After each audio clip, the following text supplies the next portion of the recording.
Olá, eu sou a Raquel, sou psicóloga clínica, doutorada em Psicologia Aplicada e uma apaixonada pelo poder transformador das relações. Todas as semanas vou trazer-te informação e reflexão sobre temas que considero relevantes para a parentalidade, a educação e o desenvolvimento infantil. A minha intenção é poder partilhar informação, histórias, perspectivas e inspiração para que possas mergulhar na preciosidade e no valor imenso do teu papel enquanto adulto para potenciares o desenvolvimento das tuas crianças. Enquanto me ouves, não aceites nada só porque sim, não rejeites nada só porque sim. Permite-te ouvir e, se te fizer sentido, leva contigo o que ouviste para as tuas escolhas. Bem-vinda, bem-vindo a mais um episódio deste podcast. Hoje venho falar sobre desacordo entre figuras parentais. Basicamente, o que acontece quando a mãe e o pai não estão de acordo. É um tema muito frequente em consulta e que se verifica não só em pais que estão separados, em casais que estão separados, mas também em pais que vivem enquanto casal e que, portanto, partilham diariamente a sua parentalidade. E o desacordo e a divergência na parentalidade é um dos maiores desafios da própria parentalidade. E muitas vezes é um desafio que não se assume, no sentido em que sentimos muitas vezes não haver espaço para falar sobre ele, para antecipar a existência deste desafio. Normalmente antecipamos as birras, as dificuldades de sono, a relação entre irmãos, a adolescência e a divergência com a pessoa que divide connosco esta aventura incrível que é a parentalidade. Muitas vezes é um tópico negligenciado e muitas vezes é gerador de muita tensão, de muito conflito, de ansiedade que tendencialmente chega até à dinâmica familiar e muitas vezes é percepcionada e sentida também pelas próprias crianças. E na verdade, se pararmos para refletir um bocadinho, vou perguntar: não será esperado que duas pessoas diferentes pensem de forma diferente em relação a alguns assuntos? Sim, claro que é. É muito normal duas pessoas não concordarem sempre em tudo. Aliás, será até pouco saudável se numa relação não existir espaço para a divergência e para o desacordo. É saudável que haja divergências e, na mesma medida, é saudável que haja espaço relacional para conseguirmos expor aquilo que acreditamos que é melhor e, por vezes, aquilo que acreditamos que é melhor pode ser diferente do que o nosso companheiro ou a nossa companheira acredita que é melhor. Então, este é o enquadramento. A divergência e o desacordo entre figuras parentais é esperada, é normal e, em princípio, fará parte da parentalidade para sempre. Outra questão que gosto de desconstruir com os pais em consulta tem a ver com o facto de termos, enquanto seres humanos, uma tendência para sermos mais inflexíveis e, portanto, menos tolerantes para assuntos que realmente importam para nós. E por isso, muitas vezes, levamos essa inflexibilidade e essa pouca tolerância para o nosso papel enquanto mães e pais, precisamente porque os nossos filhos são mesmo o mais importante, são aquilo que realmente importa. Se calhar para outras coisas cedemos com mais facilidade, mas custa especialmente ceder quando o assunto é a educação dos nossos filhos e quando o assunto se trata de fazer diferente ou pensar diferente em relação àquilo que é o mais importante para nós, que é, muito concretamente, a educação dos nossos filhos. E, portanto, ter esta consciência é importante porque aumenta, em princípio, a nossa capacidade de compreensão em relação ao outro, ou seja, parece trazer um entendimento de que o nosso parceiro ou a nossa parceira de parentalidade não está contra mim, tenha um entendimento diferente sobre o que é melhor. E porquê é que eu estou a referir isto? Porque acontece muitas vezes em consulta um dos elementos quase que esquecer, e eu estou aqui a colocar o esquecer entre aspas, mas é bastante frequente que um dos elementos esqueça que o outro não está a fazer nada ou a querer alguma coisa só porque está contra mim. Ou seja, o outro está a fazer ou a querer o que ele acredita, o que ela acredita que está certo. E que aos nossos olhos não está certo ou não está tão certo, mas que aos olhos da outra pessoa está certo. Então, o que fazer nas situações de desacordo e divergência entre as figuras parentais? A minha primeira grande sugestão passa por termos presente a ideia de que resolver o desacordo e as divergências não passa por eliminar as diferenças. Esta é sim a primeira grande dica ou o primeiro grande princípio. Gerir a diferença não passa por eliminá-la. E às vezes trazer consciência para isso tem, por si só, um efeito positivo. Basicamente, é quase que um reconhecimento de que eu não estou a dividir a tarefa da parentalidade com a pessoa errada só porque nós não concordamos em tudo ou só porque nós discordamos em algumas coisas. É suposto não concordarmos sempre e será algo mais ou menos esperado ao longo de todo o caminho. Aliás, às vezes até gosto de explorar junto dos pais como é que gostariam que o seu exemplo ensinasse os filhos a gerirem a diferença e os conflitos. E normalmente as respostas têm ideias como ideias de tolerância, de negociação, de diálogo, de flexibilidade, de compreensão, de respeito. Então é isso também, é também isso que nós enquanto pais podemos, e eu acrescento, e devemos fazer, ou seja, é também isso que nos está a ser pedido que façamos enquanto pais. Diria que um segundo princípio, depois desta aceitação da diferença como algo que é natural, que é até saudável, será diferenciar o que é central e o que é acessório em relação à educação dos nossos filhos ou à nossa vida familiar. Ou seja, será ok divergirmos no que é acessório, mas sobre o que é central, sobre o que é estrutural, é importante estarmos alinhados. E muitas vezes esse alinhamento requer um trabalho por parte dos pais, porque muitas vezes implica ceder, muitas vezes implica encontrar um ponto intermédio, um equilíbrio, mas na maioria das vezes implica um trabalho de reflexão e de ponderação.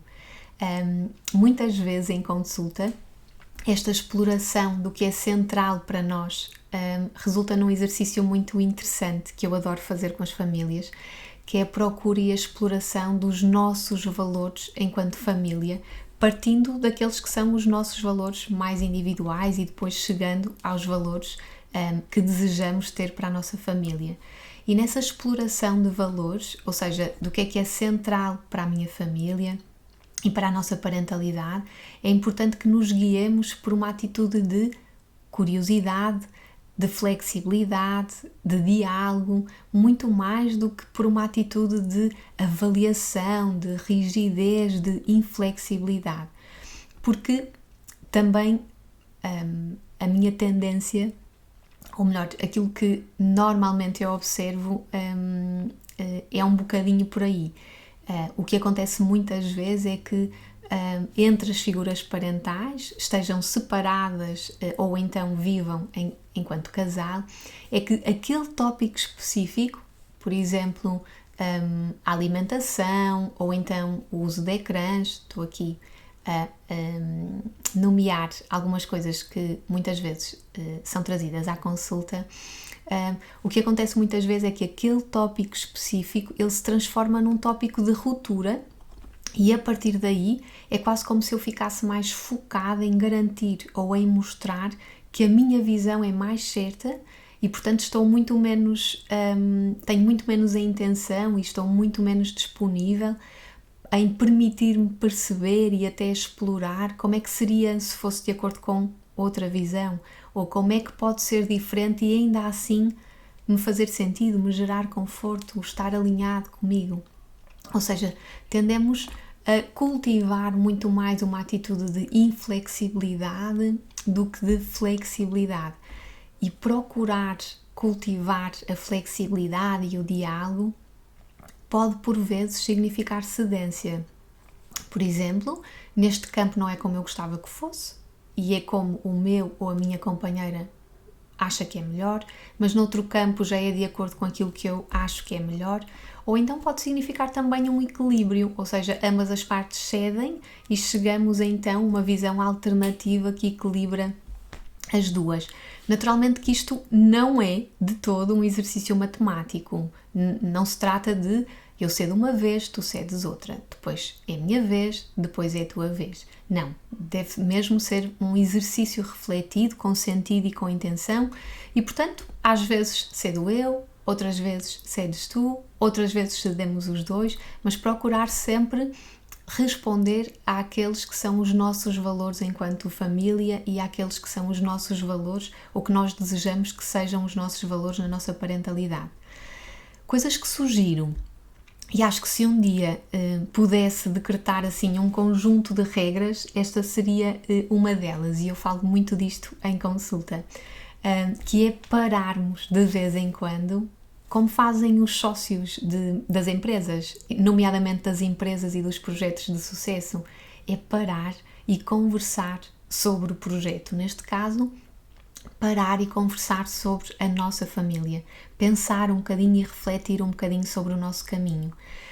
É mais ou menos típico nós fazermos este exercício quando as coisas estão a correr mal, por exemplo, quando estamos muito preocupados com um dos filhos, quando a relação está em crise, mas a sugestão que deixo é podermos ter o hábito de parar para pensar e falar sobre a nossa vida familiar, para pensar e refletir sobre o que tem sido incrível, sobre o que tem sido mais desafiante, sobre em que momentos nos sentimos desencontrados, em que momentos nos sentimos em encontro, o que é que tem correspondido às minhas expectativas, que intenções temos para a nossa família, que sonhos temos para a nossa família, mas parar para olhar e refletir sobre a área mais importante da nossa vida e mais importante para o nosso bem-estar emocional faz mesmo diferença.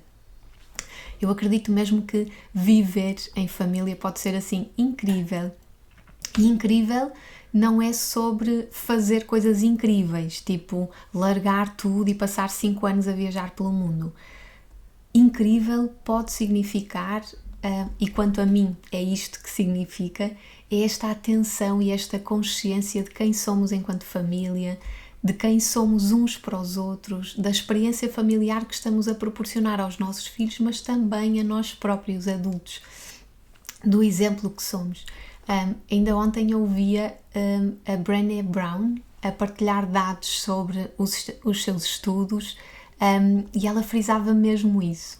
Não é sobre as grandes coisas e mais à frente ela falava de estudos longitudinais e qualitativos e parece que o que é claro nos estudos que ela tem vindo a fazer ao longo do tempo é que mais à frente nós conseguimos perceber e ter essa percepção de que não é sobre as grandes coisas, é sobre reconhecermos a importância das coisas mais pequeninas, mais cotidianas, mais simples.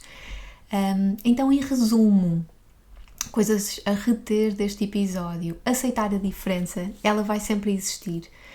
Portanto, haver espaço para pensar de forma diferente e não nos anularmos perante o outro ou contermos os nossos pontos de vista é um sinal de saúde relacional. Portanto, aceitar e perceber isso parece-me assim especialmente importante.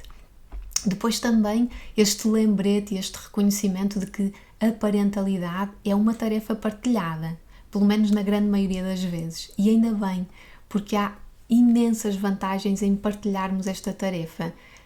E basta pensarmos que as visões conjuntas, as visões partilhadas, na grande maioria das vezes, elas são muito mais ricas do que visões únicas e mais centradas em apenas uma pessoa.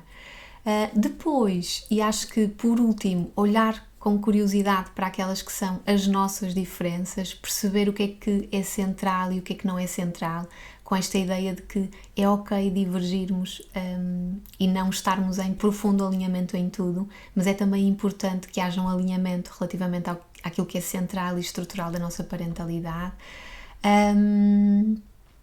E depois, acho que falta referir isto que também para mim é muito importante e muitas vezes em consulta desafio os pais a pensar sobre isto, que é as divergências com o nosso parceiro ou parceira, com pessoas da nossa família, sejam os nossos pais, sogros, com também pessoas do contexto escolar, são mesmo uma oportunidade incrível para sermos modelos de como gostaríamos que os nossos filhos gerissem essas diferenças.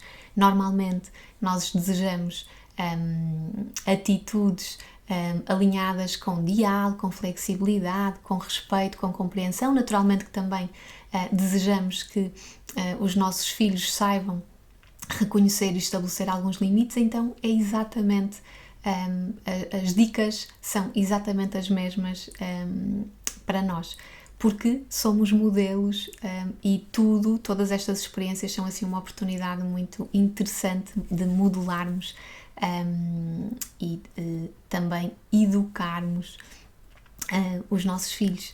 E acho que é tudo. Então, um beijinho e até à próxima semana.